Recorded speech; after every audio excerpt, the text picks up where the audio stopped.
day 31 of making a mobile game in Unity every day. That's January complete. It's been a great month, tons of projects, and quite a lot of them I actually quite liked. I think my skills have definitely increased, although I can still see I have plenty of work to do. Thanks to everyone who's watched my vids. I always appreciate the comments, whether they're cheering me on or giving me suggestions.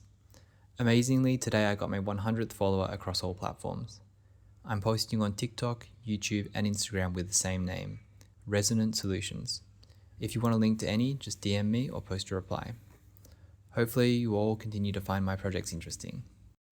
So for today's game, I wanted to do a mini 3D RPG, and I definitely wanted to get a shot of a distant castle, like in those dark fantasy videos.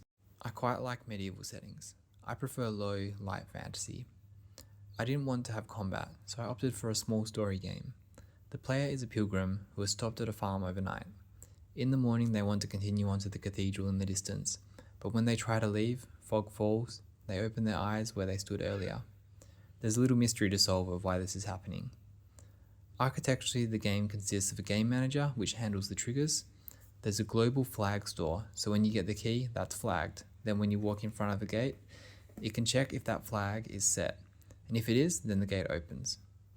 There's a few dialogues and areas which set flags. Then you get different dialogues and reactions from areas depending on the flags you have. That side's quite simple.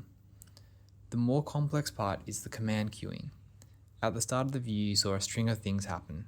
The dialogue popped up, then another, then the fog came in, then the fog went out, and the character's in front of the farmer with more dialogue.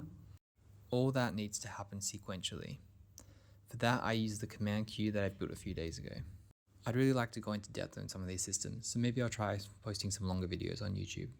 Thank you again to everyone who follows me. I appreciate it a lot.